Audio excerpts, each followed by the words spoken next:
नमस्कार। आज से हम राशियों के विस्तार की चर्चा शुरू करते हैं। पिछले वीडियो में मैंने आपको बताया था कि एक राशि का मान लगभग 30 डिग्री का होता है और जो हमारा पूरा ज़ोडिएक है वो 360 डिग्री का है। इस तरीके से 12 राशियां 30-30 डिग्री के अंशों पे बटी हुई होती हैं। अब वो एक राशि जो मेष है, दूसरी वृषभ है, तीसरी मिथुन है, अब उनके बारे में अलग अलग से राशि के बारे में जानते हैं क्या क्या होता है। राशियों को समझने के लिए मैंने ये चार्ट सा बना दिया है जिसमें राशियों के सारे स्वभाव के बारे में आप जान सकते हैं। तो अगर आप देखेंगे तो पहला तत्व क्या है, राशि किस तत्व की है, उसकी राशि का स्वभाव क्या है, पुरुष है या स्त्री है, जाति है, क्रूर है, सौम्य है, बली है, कब बली होती है, शरीर कैसा है इसका, ये मैं बताता हूं अभी आगे। वर्ण उसका क्या है, वर्ण से मतलब है कलर। प्रकृति क्या है, प्रकृति दो तरीके की होती है, वो दोनों अलग अलग आएंगी। फिर शब्द कैसा बोलने वाला है, दिशाएं इसकी क्या हो सकती है, कैसे राशि उदय होती है। ये उदय वो दूसरा पूर्व दिशा से उदय होने वाली नहीं है, ये उदय होती है कि किस तरीके से वो खड़ी होती है, वो मैं बताता हूं आपको। फिर कितने पैर की राशि है, कितने पद वाली राशि है, और इसका एक राशि का निशान क्या होता है। कई बार जब आप इंग्लिश के अंदर दूसरी आप भविष्य वगैरह देखते हो अखबारों के अंदर, मैगजीन के अंदर, तो वहां कई बार वहां राशि का नाम लिख के उसका एक सिंबल बना होता है। उस सिंबल के बारे में आपको बताऊंगा मैं क्या होता है। तो सबसे पहले मेष राशि की शुरुआत करते हैं। मेष राशि का अंक 1 होता है। जब भी कुंडली में आप किसी भी जगह पर अगर 1 अंक लिखा हुआ देखें तो समझ जाइए कि कुंडली के उस भाव के अंदर मेष राशि है। तो कुंडली के अंदर राशियों को अंकों से डिनोट किया जाता है, अंकों से प्रदर्शित किया जाता है। आप अंक देख के राशि के बारे में जान सकते हैं। अंकों के बारे में आपको किस राशि का कौन सा अंक है वो मैं आपको पिछले वीडियोस में आपको बता चुका हूं, फिर भी बोल देता हूं। मेष के लिए 1 है, वृषभ के लिए 2 है, मिथुन के लिए 3 है, कर्क के लिए 4 है, सिंह के लिए 5 है, कन्या के लिए 6 है, और तुला के लिए 7, वृश्चिक के लिए 8, धनु के लिए 9, मकर के लिए 10, कुंभ के लिए 11 और मीन के लिए 12 का अंक यूज किया जाता है। यहां मेष है तो पहला अंक 1 अंक। अब इसका स्वभाव वगैरह के बारे में जानते हैं, मैं बताता हूं क्या है। इसका तत्व क्या होता है। मेष राशि अग्नि तत्व की राशि है।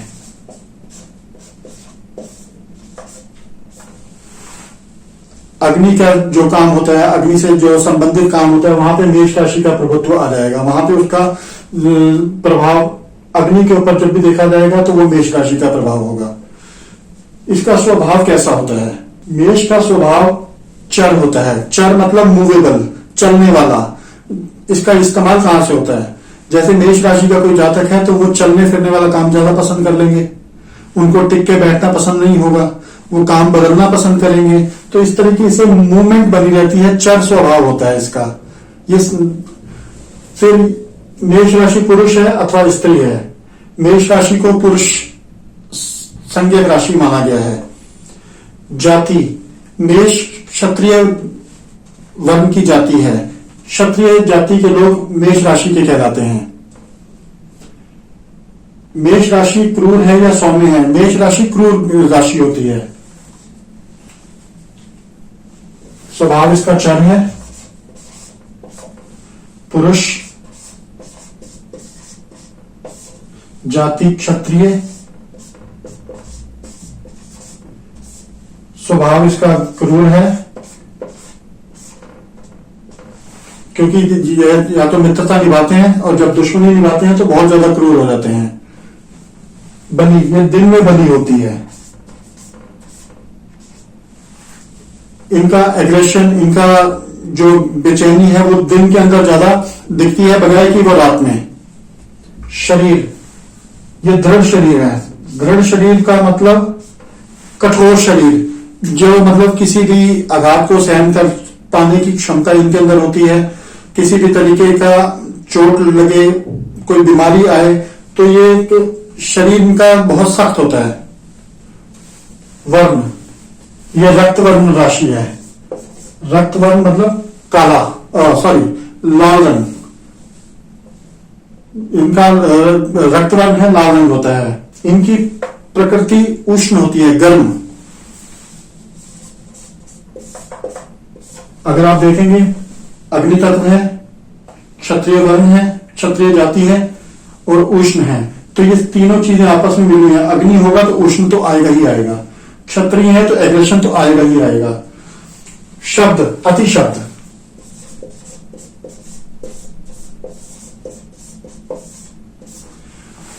अति शब्द का मतलब कि ये बहुत ज्यादा बोलने वाले होते हैं। ये कम बातों में अपनी बात पूरी नहीं करते, इनको बहुत ज्यादा बोलने की आदत होती है। प्रकृति, पहले उष्ण प्रकृति आई थी, अब इनकी प्रकृति आएगी, ये पित्त प्रकृति के होते हैं। आयुर्वेद के अंदर आप देखते होंगे 3 तरीके की प्रकृतियां होती हैं, वात, कफ और पित्त। तो मेष जातक पित्त प्रकृति के होते हैं। दिशा, मेष की दिशा पूर्व है। उदय, हाँ अब ये उदय पे आते हैं। उदय वो वाला उदय नहीं है जो कि पूर्व दिशा से कोई राशि उदय हो रही है या कोई ग्रह उदय हो रहा है। उदय का मतलब होता है कि ये खड़ी कैसे होती है। जैसे मेष का निशान जानवर है मेरा, मेल शीप।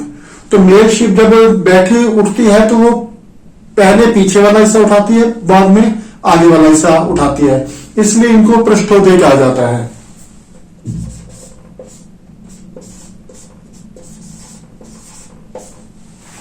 पैद,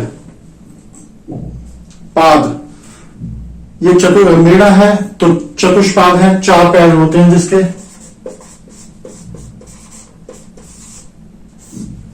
निशान, इनका निशान इस तरीके से होता है जैसे मेढ़े के सींग होते हैं, तो ये इनका सामान्य है। अब जब भी आगे जो आएगी दूसरी राशियां भी आएंगी तो सिर्फ ये मिटा के आप एक चार्ट बना लो, उसके ऊपर आगे आगे ये लिखते जाना, आपके लिए याद करना समझना आसान हो जाएगा। ज़ोडिएक के अंदर मेष राशि का विस्तार 0 डिग्री से शुरुआत होकर 30 डिग्री तक जाता है। 12 राशि होती है, 360 degree, 12 divided by 360 divided by 12, 30 degree की एक राशि। तो मेष राशि का विस्तार होता है 0 डिग्री से लेके 30 डिग्री तक। मेष राशि के अंदर सूर्य उच्च के हो जाते हैं और शनि नीच के। उच्च का मतलब बली और नीच का मतलब निर्बली, बलहीन।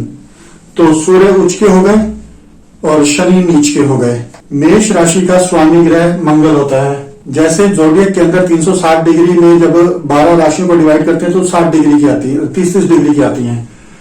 उसी तरीके से जब नक्षत्रों को डिवाइड करते हैं 27 नक्षत्रों को 360 से, तो 13 डिग्री 20 मिनट का एक नक्षत्र आता है। अब मेष डिग्री का विस्तार 30 डिग्री का है और एक नक्षत्र का विस्तार 13 डिग्री 20 मिनट का है। तो मेष राशि के अंदर अश्विनी के 4 पूरा अश्विनी नक्षत्र, पूरा भरणी नक्षत्र आ जाता है, 13 20 26 40 और 3 डिग्री 20 मिनट कृतिका का एक चरण भी मेष राशि के अंदर आ जाता है। अब शरीर के अंदर देखा जाए तो मेष राशि मस्तक को बोध कराती है, हमारे सिर को अबोध कराती है।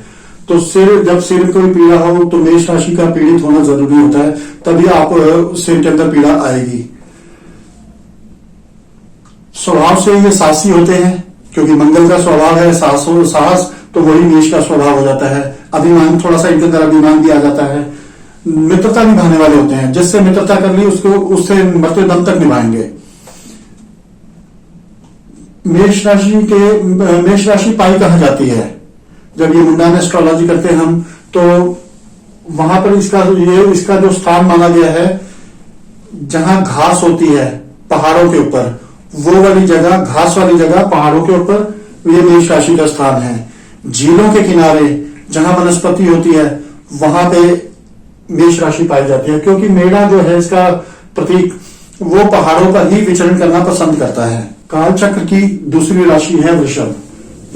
वृषभ या इंग्लिश में टॉरस बोलते हैं। कुंडली में जहां कहीं 2 का अंक लिखा होगा तो वहां पर आप जान लीजिए कि वहां पर वृष राशि है। अब इनके जो तत्व वगैरह हैं वो उसमें आपको बताता हूं क्या होते हैं। वृष राशि पृथ्वी तत्व की राशि है। स्वभाव स्थिर,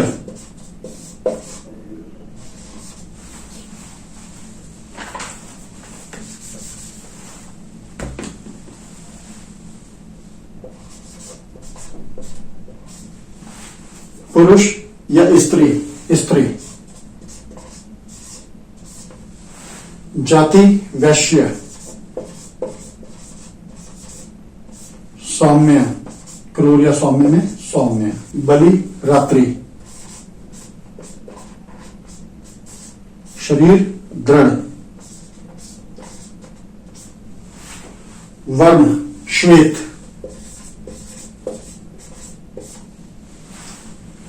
प्रकृति शीत। शब्द अति।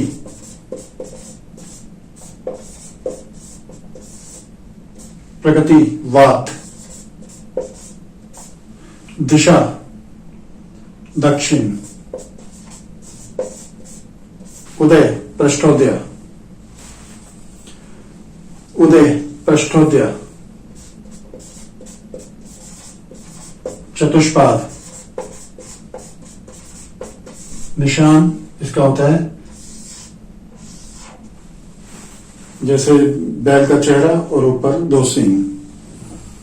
तो इनका जो आपने तत्व देख लिया, पृथ्वी तत्व है, स्वभाव स्थिर है, तो पृथ्वी का स्वभाव ऐसे भी स्थिर होता ही है। ये ज्यादा कामों में बदलाव पसंद नहीं करते, ज्यादा घूमना फिरना पसंद नहीं करते, एक स्टेबल होके एक जगह काम करना चाहते हैं। जैसे दुकानदार लोग होते हैं कि सवेरे से लेकर शाम तक की एक लंबी ड्यूटी दी और वो काम किया। ये स्त्री तत्व राशि होती है। इनका एक बड़ा आसान सा तरीका है समझने का। अगर आप राशियों को देखेंगे तो राशियों को आप दो ग्रुप में बांट दीजिए, एक सम राशियां, एक विषम राशियां। विषम राशियां 1, 3, 5, 7, 9, 11, सम राशियां 2, 4, 6, 8, 10, 12। जितनी भी विषम राशियां होंगी वो पुरुष तत्व होंगी और क्रूर होंगी, और जितनी सम राशियां होंगी वो स्त्री होंगी और सौम्य होंगी। उसी तरीके से जितनी तो तत्व पृथ्वी स्वभाव स्थिर, पुरुष स्त्री में स्त्री तत्व राशि है, जाति इसकी वैश्य है, तो ये कारोबार करना ज्यादा पसंद करते हैं क्योंकि वैश्य जाति के लोग हैं। ये सौम्य स्वभाव होता है इनका। ये रात्रि में बलि होती है, ये दिन में इतनी बलि नहीं होती, ये रात्रि में बलि होती है। शरीर इसका दृढ़ होता है, बैल का आपने शरीर देखा ही होगा क्योंकि वृषभ बैल को रिप्रेजेंट करता है, तो एक मजबूत शरीर वाले लोग होते हैं। इनका रंग सफेद होता है, बैल है सफेद है तो सफेद बैल का रंग वैसे ही सफेद होता है। शीत प्रकृति के होते हैं, ठंडी प्रकृति होती है, बहुत जल्दी गुस्सा नहीं आता इनको, शांत स्वभाव के होते हैं। अति शब्द मतलब बहुत ऊंचे से बोलते हैं, बहुत ज्यादा बोलना पसंद करते हैं, मतलब बातचीत के लिए इनका खास इंटरेस्ट होता है। वात प्रकृति के होते हैं, इनके अंदर वायु का प्रभाव ज्यादा होता है। दक्षिण दिशा होती है, वैश्य हैं तो उनकी दिशा दक्षिण ही आ जाती है। बैल पृष्ठोदय है, पीछे से पहले होता है, आगे बाद में होता है। 4 पद होते हैं और ये इसका निशान होता है। वृषभ कालचक्र की दूसरी राशि है। इसका विस्तार 30 डिग्री से लेकर 60 डिग्री तक होता है। वृषभ के अंदर चंद्रमा उच्च के होते हैं। वृषभ के अंदर कोई ग्रह नीच का नहीं होता। कृतिका के 3 चरण इस राशि के अंदर आते हैं, फिर उसके बाद रोहिणी पूरा नक्षत्र इसके अंदर आता है, 4 के 4 चरण, और फिर मृगशिरा के 2 चरण इस राशि के अंदर आते हैं। इस तरीके से 9 चरण इस वृषभ राशि के अंदर आ जाते हैं। वृषभ राशि के स्वामी शुक्र होते हैं, तो शुक्र स्वामी है तो इनका विशेष रुझान होता है, शौकीन प्रवृत्ति के लोग होते हैं। विशेष रुझान इनका लग्जरी आइटमों की तरफ होता है, दिखावा पसंद होते हैं कि शो ऑफ करेंगे अपने कपड़ों का, अपनी चीजों का, हर चीज का इनको शो ऑफ करना पसंद करना होता है। वृषभ के स्वामी शुक्र होते हैं, तो शुक्र स्वामी है तो इनका स्वभाव होता है शो ऑफ करने का, दिखावा पसंद होते हैं। स्थिर प्रकृति के होते हैं तो बहुत ज्यादा भागदौड़ करना पसंद नहीं करते। इनको गुस्सा बहुत देर से आता है और जब आता है तो बड़े बुरी तरीके से आता है, तो आता है देर से और शांत भी जल्दी हो जाता है। व्यवसाय के अंदर ये लोग पसंद करते हैं लग्जरी आइटमों का काम करना, या फिर सौंदर्य प्रसाधन हो गया, ब्यूटी पार्लर हो गया, वाहन का कार्य हो गया, लग्जरी का कार्य, किसी भी तरीके की लग्जरी वो वृषभ राशि के अंदर आती है। होटल, रेस्टोरेंट, ये भी शुक्र के अंदर आते हैं, वृषभ राशि के अंदर आते हैं। इसके बाद इनका जो रहने का स्थान है ये होता है गांवों के अंदर, गौशालाओं के अंदर, क्योंकि वृषभ है, बैल है, पालतू जीव है, और तो इनका स्थान गौशाला के अंदर पाया जाता है या गांवों के अंदर पाया जाता है। तो आज के लिए 2 राशियां ही हो पाएंगी, क्योंकि सबका विस्तार भी होता है और आपको समझने के लिए, याद करने के लिए भी समय चाहिए। तो आज इन 2 राशियों के बारे में चर्चा कर रहा हूं। बाकी क्योंकि वीडियो को जितना मर्जी लंबा बना दिया जाए, जितनी मर्जी राशियां कवर की जा सकती हैं, बट उसमें आपके लिए कंफ्यूजन बढ़ता जाएगा। आपके लिए, क्योंकि ज्योतिष सीखना है तो इसके लिए बहुत धैर्य की आवश्यकता होती है। जब तक आपके पास धैर्य नहीं होगा, आप पेशेंस से इसको नहीं सीखेंगे, आप ज्योतिष नहीं सीख सकते। क्योंकि ये हर बार जब आप नहीं पढ़ोगे, सीखोगे, हर बार इसमें से कुछ नया ही निकलेगा, और कुछ ना कुछ, मतलब जो मैं आपको बता रहा हूं, कुछ आप किसी किताबों में पढ़ेंगे और कुछ मतलब आप इसके खुद भी डेवलप कर लेंगे। तो आज के लिए 2 राशियां, आप इन्हीं को पढ़िए, समझिए, फिर कोई नोट बनाइए, आपके काम आएंगे। बस आज के लिए इतना है। धन्यवाद।